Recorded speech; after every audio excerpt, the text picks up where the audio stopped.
Good afternoon and welcome to the October 25th, 2023 City Council work session. Thank you for joining us in this virtual meeting format. For work sessions like this one where there is no opportunity for public comment, those wishing to access the meeting can do so by watching the live stream available on our website, the broadcast on Comcast Channel 21, or by calling into one of the phone numbers listed for this meeting on the public webcast and meeting materials web page. And thank you again for joining us. And with that, I call this work session to order, and I will turn it right over to Assistant City Manager Matt Rodriguez. Thank you, Mayor. We have two items to talk about today. The first is an action on an ordinance amending the low-income rental housing property tax exemption, also known as LRPT. Eugene's LRPT program provides a 20-year property tax exemption to support affordable housing for lower-income residents. In 2023, the Oregon legislature passed HB 2080, granting local jurisdictions the authority to allow limited equity cooperatives for low-income households to be eligible for the exemption. The proposed ordinance would amend the Eugene Code to expand LRPT eligibility to include limited equity cooperatives for low-income households, align the city's LRPT code provisions with state statutes, and improve code readability. And I believe council has a motion if they wish to move forward with a vote on that. And if there's any questions, we have staff available to answer them. Okay, that's great. I am going to turn to Randy just to go ahead and put that motion on the table. Thank you, Mayor. Move to adopt the ordinance concerning low-income rental housing property tax exemption and amending sections 2.937, 2.938, 2.939, and 2.940 of the Eugene Code 1971, included as attachment A to the agenda item summary. Second. Are there any questions or comments? Just like saying lurpy, lurpy, lurpy, lurp. We're happy to offer you that opportunity, Alan.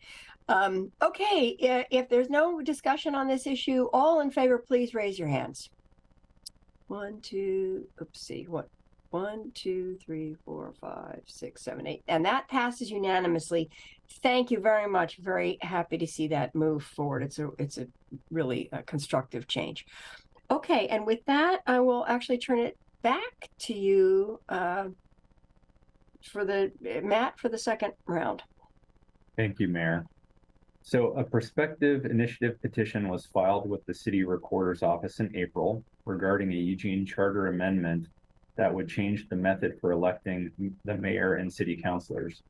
This work session is being held as directed by Eugene Code 2.980. Council must be presented possible options for action no later than 20 days after the City Recorder certifies an initiative position.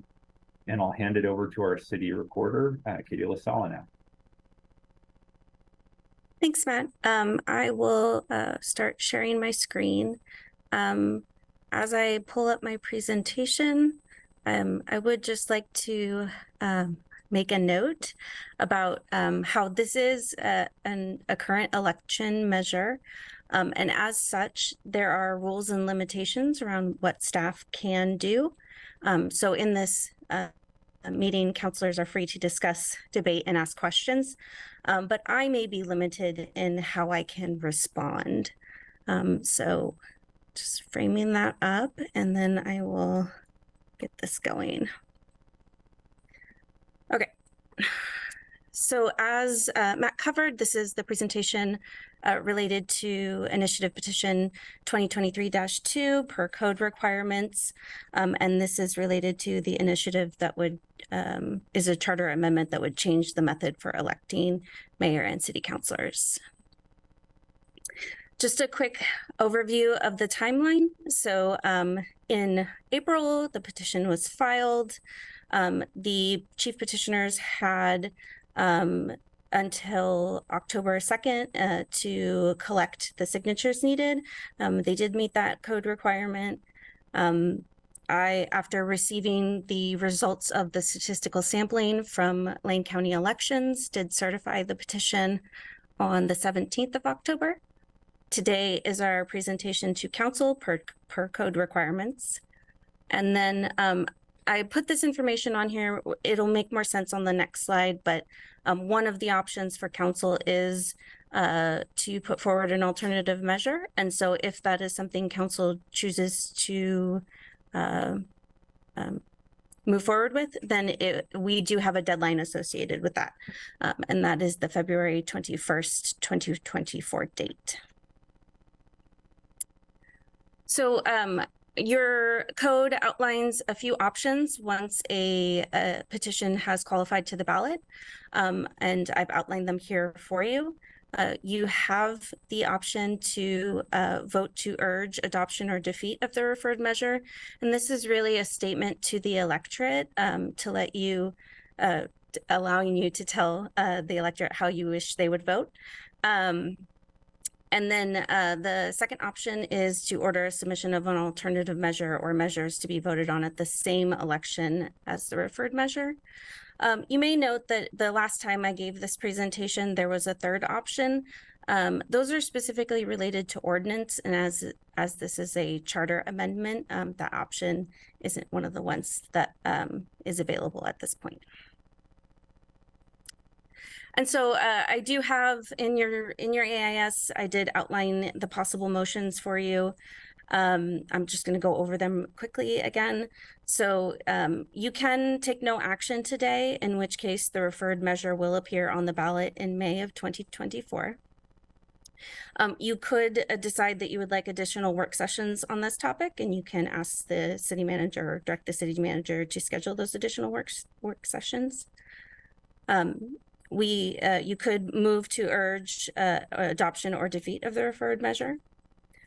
Or the fourth option is related to developing an alternative measure for the ballot and starting work related to that.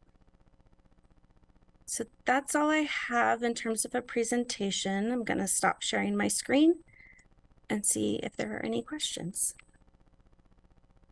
Okay, thank you very much for that. And I see that Randy's got his hand raised, so I'll turn it over to you, Randy. Thank you, Mayor. I just want to confirm that if this passes, Eugene will have a completely different voting system than all the other measures and candidates on the ballots that are not Eugene related. Is that correct?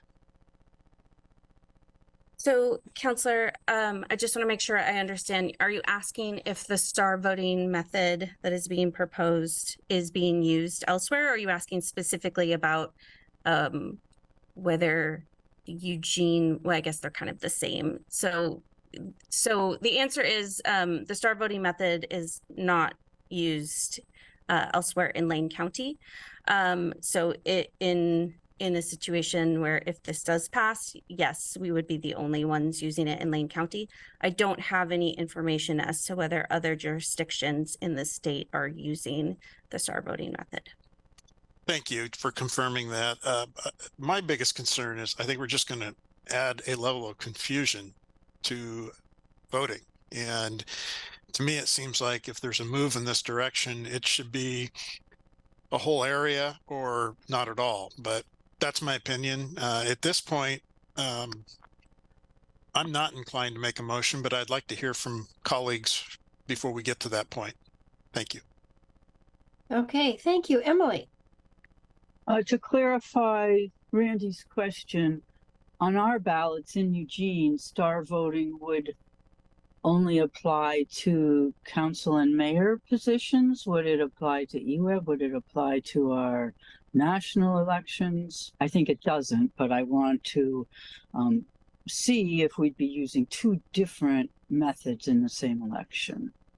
That is correct, Councillor. It would only apply for the mayor and councillor positions. I'm okay with that. I agree with Randy. I'd rather not put forward a motion at this time. Thank you.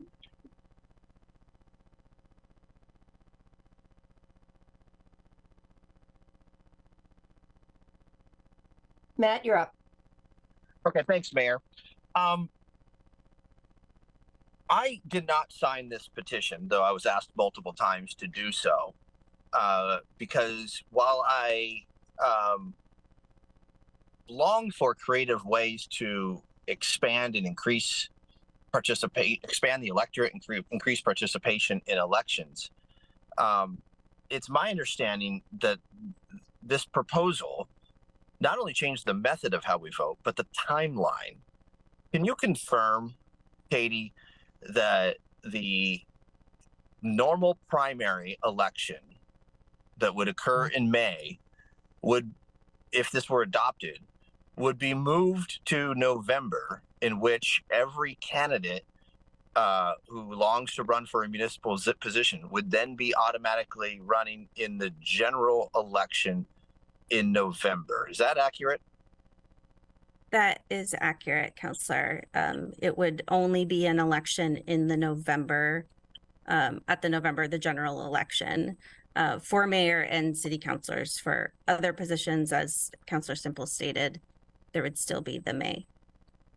That really concerns me. At a time when there's excitement around a primary in May and an opportunity to determine either who's going to be nominated or what top two vote getters will go off to the general election.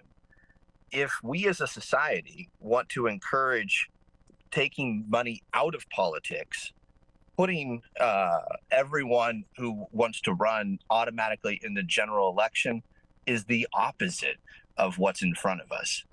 Like my colleagues, I'm not prepared to make a motion or even support a motion for adoption or defeat at this juncture, but I would welcome and encourage colleagues for a second work session to discuss this early in the new year, so we could ensure that we're united in how we approach it.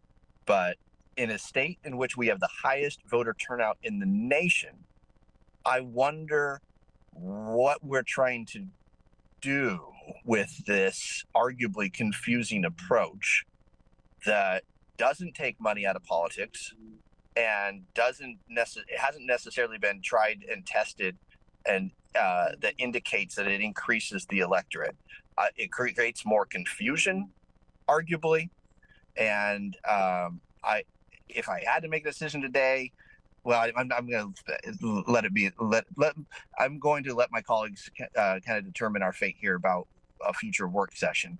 But I'm not prepared, nor do I think we should be advancing approval at this juncture. Okay, thank you, Alan, and then Mike.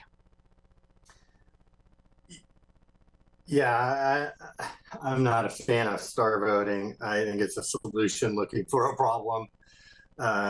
And it's very confusing. It's shown to be confusing in other places, has not worked well where similar types of things have been used. Creating multiple ballots in our jurisdiction just adds to that confusion. Even within the city, EWEB and Council and Mayor are going to be completely different types of processes. I think it's just a bad idea. It would, as Councilor Keating noted, completely change the way that we do things. Turns it on its head, eliminates the May primary, which I think is a bad idea. I don't intend to support this. Katie, what's the timeline for council to make a motion? So if council wanted to just urge adoption or defeat, that can go up until the point that folks are voting on this. There's no timeline associated with just urging the electorate.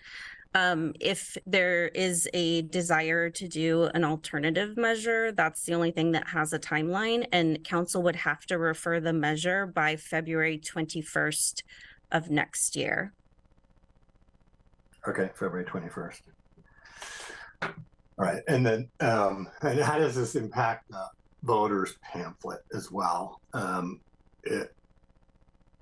Does it substantially change? It would substantially change what we do in the voters pamphlet, and I suspect that's a pretty, at least an initial substantial increase in cost, but also format and explanation, and would it do away with the May voters pamphlet, or ballot measures would still be in the voters pamphlet, but not the elected officials. Yeah, Counselor. So if there is, it depends on what's happening at that May election. If there's a measure, your code does require that you have a voter's pamphlet. So if there's a measure, the voter's pamphlet will still be created. And then if there are eWeb candidates that want to participate, they would still have that option for the voter's pamphlet. Right. So if eWeb or a ballot measure, we'd still do a May one, and for the November one, we'd have to do one, but it would be substantially different than what we've done in the past, because you need to explain this and also take into consideration all the different candidates and how this all works, right? Yes, I believe some explanation would need to go into the voter's pamphlet in terms of what else would substantially change. I would have to look into that more. I assume that there would need to be an explanation. I think that's part of the requirement of the change, is that there's something that tells people how it works. Right. Okay. Thanks. Again, I don't plan on supporting this. I think it's a bad idea, and it'll just add confusion in a time, as Councilor Keating was saying, we have some of the highest voting participation rates in the country, if not the highest, in Lane County in particular. And I'm not sure what we're trying to accomplish by doing this. Okay, thank you. I see the city attorney with your hand raised. Do you want to chime in now? I was just going to read one thing that was somewhat responsive to Councilor Zelenka's question about changes. The proposed charter amendment has a provision that says the city council shall by ordinance establish rules for the orderly administration of the election using star voting. So there would be the council through your code would be kind of establishing some of that if this were to pass. So.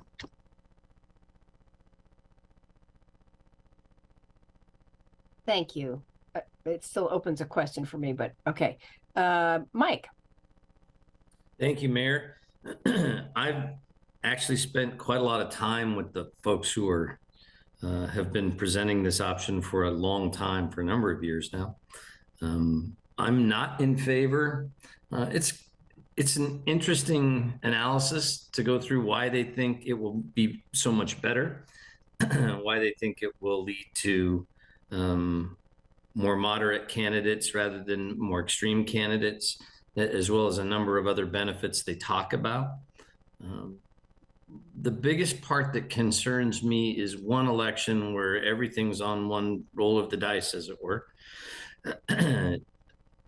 has everyone analyzing for the number of stars they would give any particular candidate. Right? Like 5 stars for this one and 4 stars for that one, 3 for the other one, whatever, based on how well you like any particular candidate.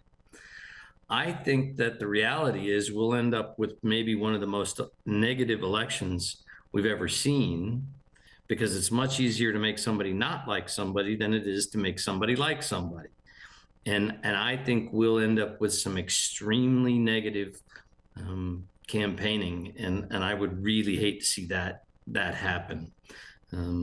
So I'd be happy to be talked out of that if Mr. Frohnmeyer, anybody else that's pushed this for a very long time wants to tell me why I'm wrong. I'd love to hear about it, but I have real concerns about this system. Thank you. Hey, thank you. Emily has a hand up for a second round. Is there anyone who hasn't had a first round who wants one? Lindsay, go for it. Yeah, I think I'm just wondering what might alternative measures look like, if that's a question I can ask at this time. Yeah, I'm gonna have to pause and see if Catherine can help me with this, because I can't propose anything to you. It's a challenging question. I think the way we would prefer to handle that is if you have something you would like to propose as an alternative. I mean, because of the way that this is set up, and the alternative, one of the alternative is already available, which is it not passing and it stays the same. So an alternative would be something that is either taking what is proposed and changing it, proposing something entirely different. So because of exactly as Katie stated, we don't want to like spitball ideas for you because of some of the elections law. But if you have an idea, I would be able to tell you whether it would be lawful to propose it, something along those lines. Okay, great. Well, as someone currently in a runoff, it feels like it would be nice to not have to do a runoff, but I think a lot of those complexities that everyone's talking about are certainly a barrier for me to get to a place where I would support it. I think having two separate ballots, having two separate systems for people to learn. I think the only way forward is for the whole county to do this together, and I don't really see that happening before our next election. So, I mean, I'm happy to have another work session to learn more.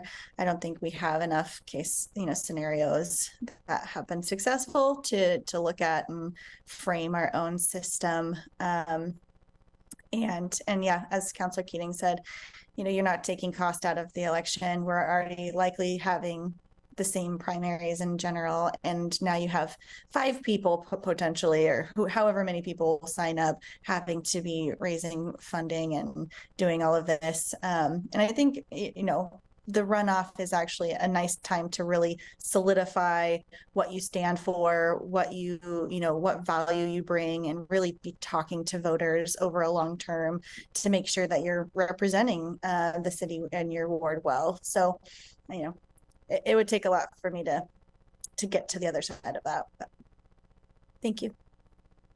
Okay, thank you. Jennifer. Thanks, Mayor. So Katie, if we don't want to encourage people to vote one way or the other, and we don't have anything that we want to do as an alternative, what do we need to do today? I want to make sure I understand.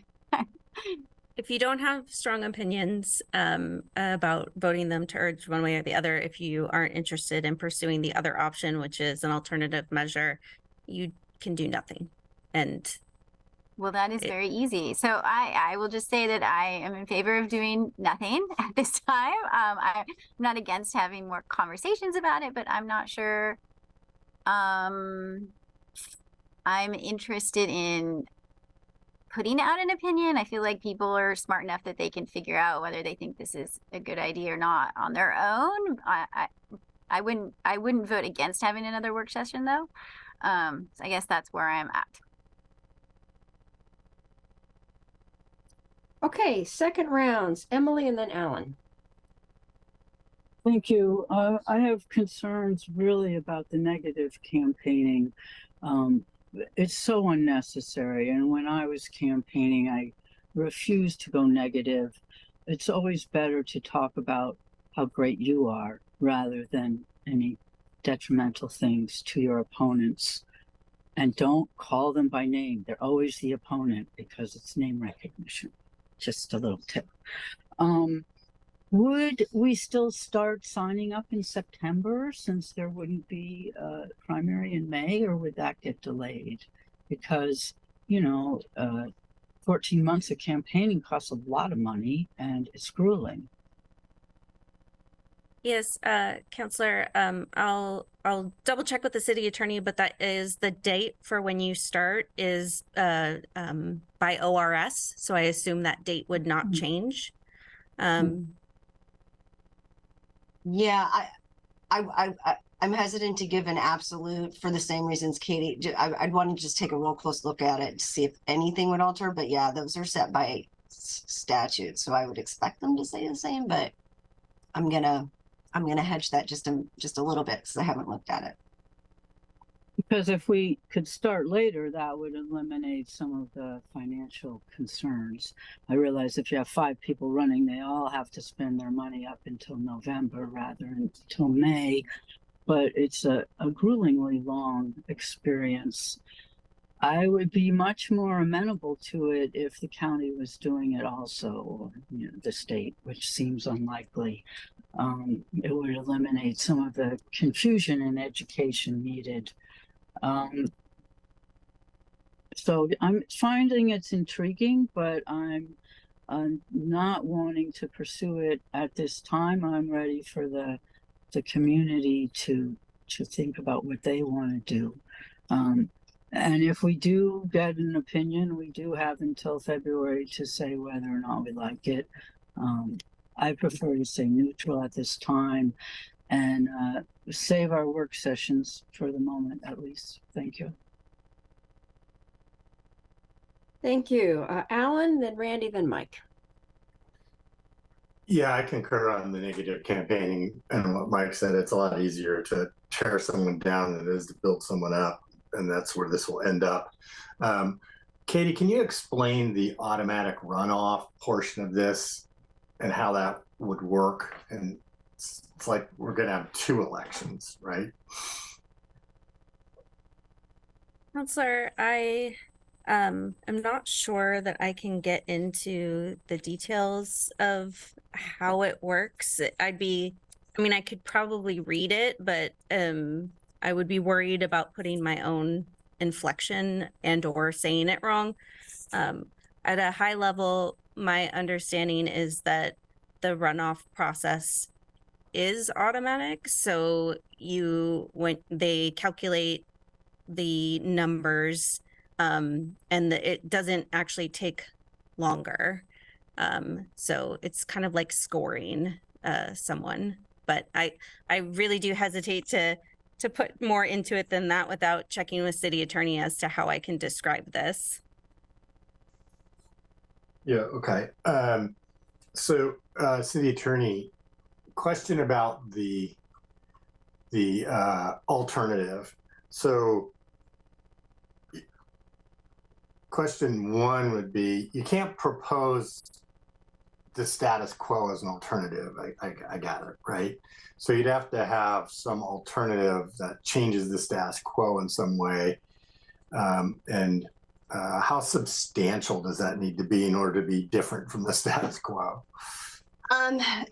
There is, I can look specifically at that and provide you. There is some, I believe, some case law on that I would want to just update and make sure I'm most up to date on that. If that is something you're interested in doing, there is a provision in your code that speaks to it as well as having to be, it has to be distinguishable.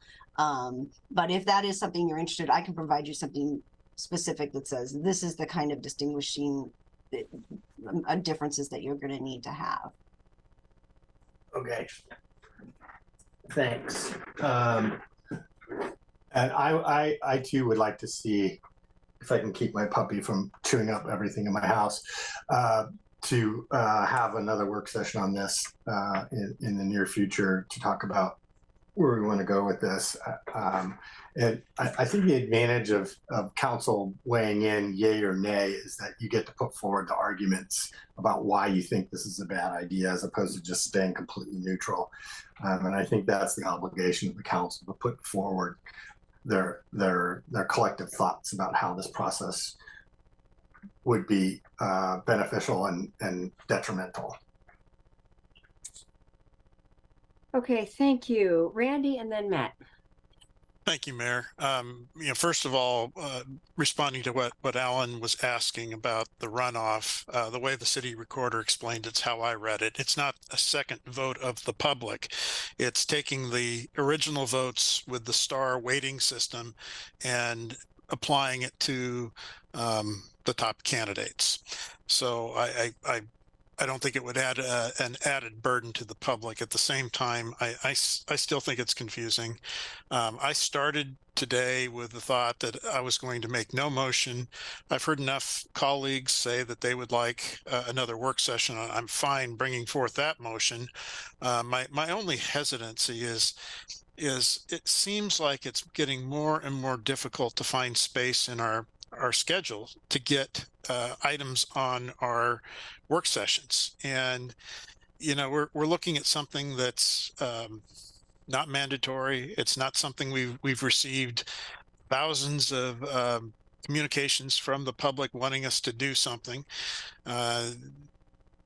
thing's going to be on the ballot whether we want it to be or not. I mean, the petitioners have done a great job in collecting more than the necessary signatures. It's just how much time do we want to spend on this thing? That's going to go to a vote anyway. But with that said, and I do trust the voting public to be able to look at things and come up with reasonable conclusions. I think we have a pretty well-informed electorate here in our community, and we're fortunate for having that. And I do have confidence in the voting public. So with that said, I'll probably go ahead and go to option 2 and move to direct the city manager to schedule an additional work session. Second. And then we can decide. Well, I didn't make the motion yet, but until everybody gets a chance to talk and the mayor sends it back to me. But that's where I think I'm going to wind up after listening to what I'm counting as a majority or close to of our colleagues that would like to have another discussion. Thank you. Okay, thank you. Matt? Sorry, Mayor, I heard a motion, so I did my thing. You were ready, yeah. You know, Randy, since you haven't made, Councilor Grove, since you haven't made the motion yet, I would long for that motion to be an information, a second informational / potential action work session with a date certain that it falls in January or February of the new year prior to Katie's aforementioned, I believe it was a February 21st deadline date. I do think that we have a fiduciary responsibility because of the costs associated with additional elections. But we have a responsibility to the electorate. Yes, there are enough signatures gathered. Yes, it's going to be on the ballot. And we have a responsibility to either weigh in one way or another, not do anything at all, or propose an alternative. And I will be looking north to Benton County, who have experimented with ranked choice voting. I'll be looking north to Portland, and even looking southeast to Phoenix, who both have publicly financed elections. When it comes to a score then automatic runoff, when we're all in campaign activity, if I'm out knocking doors for Mayor Vinis and I find a Lucy Vinis top supporter, then they're a 1 for Mayor Vinis. And if they lean toward the mayor, they're a 2. If they're undecided, they're a 3. If not, they're a 4. And if they support someone else, they're a 5. And yet, this particular proposal asks the voters to do just the opposite and score a 5-star for the mayor and all the way down to a 1-star for their least favorite. Right out of the gate, there's confusion there. And so I wish that our school boards or community college boards were the laboratories for our small d democratic experiments rather than the city council. This has already failed once in this community. Katie, can you point to the vote totals for the last time that a score then automatic runoff measure was in front of Lane County voters? I don't have that information in front of me, Councilor Keating, but if you want it, I think that's something that we could provide. No worries. I don't know off the top of my head what the vote totals were, but I remember a similar measure being in front of county voters in recent history, and county voters wisely saying, put on the brakes, I'm confused, and county voters turned it down. Didn't work at the county level. I don't think it's going to work at the city level, and I would be fully supportive of a secondary informational / action work session early in 2024. Okay, thank you. City Attorney?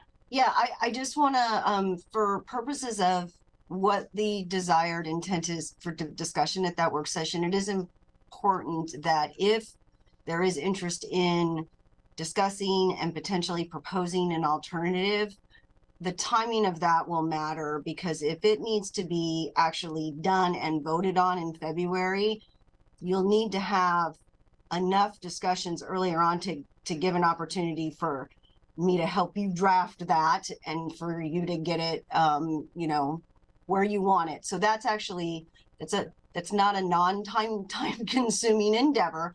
Not that it's not 100% available to you. I just want to make sure that you're aware that if that is one of the things you're wanting to do within this work session, it's going to need to be backed up considerably from that February deadline.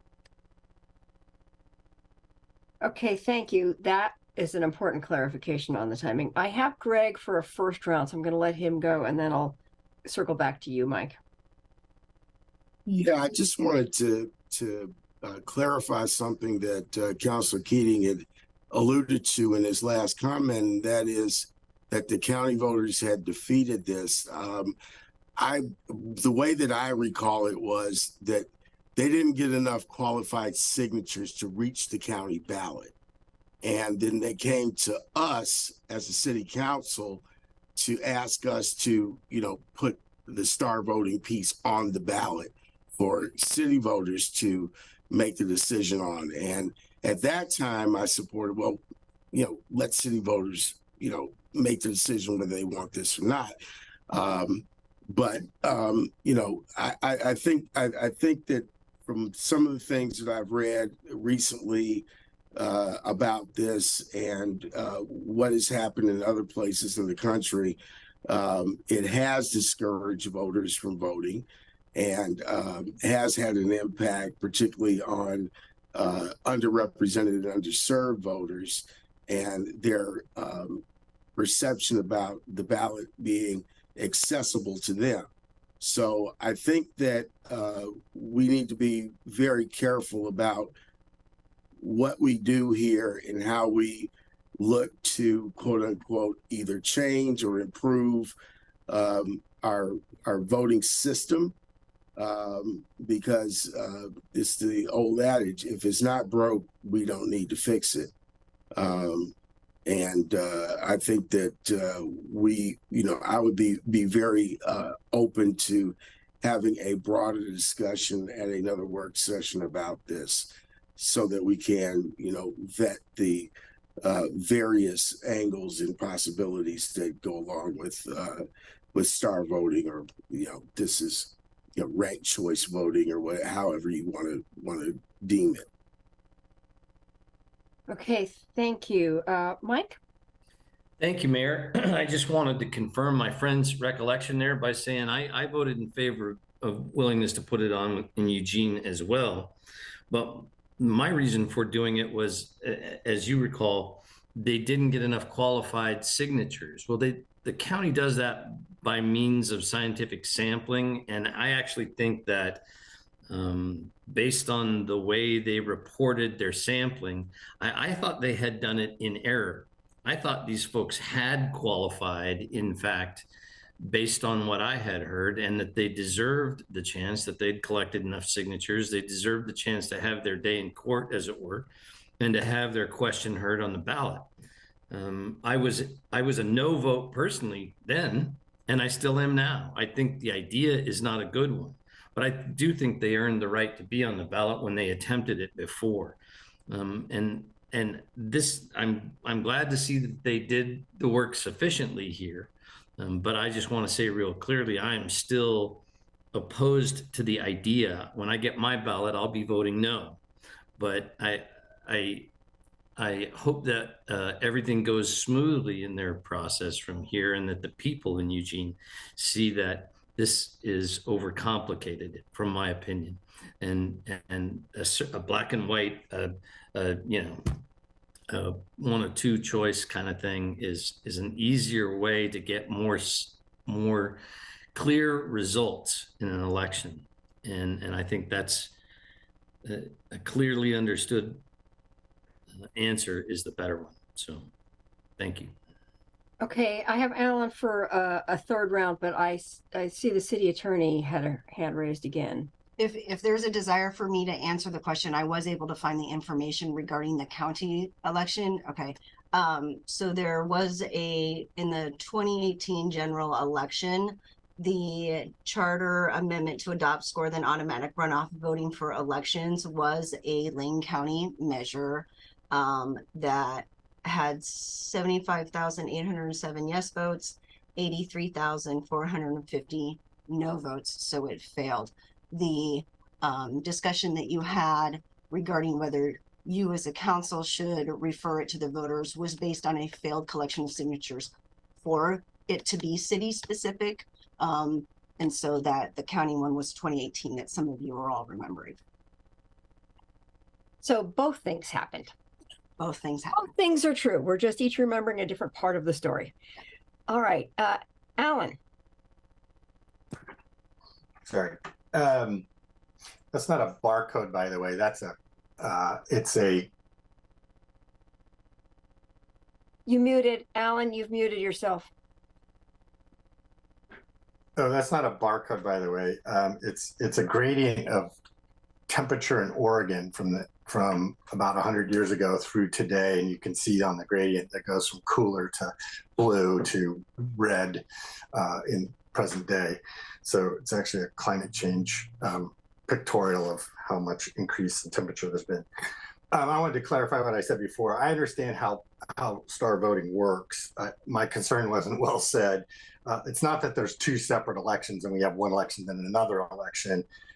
It's actually a twofer, sort of, and it adds to the confusion and the complexity of this and the complications of it. So you first vote on all the candidates, and then the top two go into runoff, which is actually a math exercise within the election. So that's the two elections that occur within the same time frame. So you don't have to go to the polls twice. But it's just adds to the confusion about how uncertain all this is. And I'm with Mike. I'm gonna be a no vote when it comes up. Okay, thank you all for that conversation. I actually agree with all of you. The challenges of both the cost implications and the complexity and Emily's comments about that's a long time to be running for office are really ring true. That's a pretty agonizing span of time to be in election campaign mode. So Randy, did you want to put a motion forward? Yes, Mayor, thank you. I'll go ahead with that, the second motion in our options, but I'm going to add a little bit to it because I understand the sensitivity of time. Move to direct the city manager to schedule an additional work session for council to discuss options in a period of time that allows for modifications or a second proposal. Second. Okay, any further discussion about that motion? All in favor, please raise your hands. 1, 2, 3, 4, 5, 6, 7 opposed. 1. Okay, so that passes 7-1. And thank you. I will look forward to that work session, and we'll find a time to squeeze it in. So, Mayor, just out of curiosity, yes. I hope I lowered my hand and I wasn't counted as the one. No, you were not counted as the one. Who was? Emily. Okay, thanks. All right, with that, I think that's our last item of business today. It's thank you all, and thank you all for that discussion, and Katie for all of your preparation for that. And with that, we are adjourned. Have a good afternoon, everyone.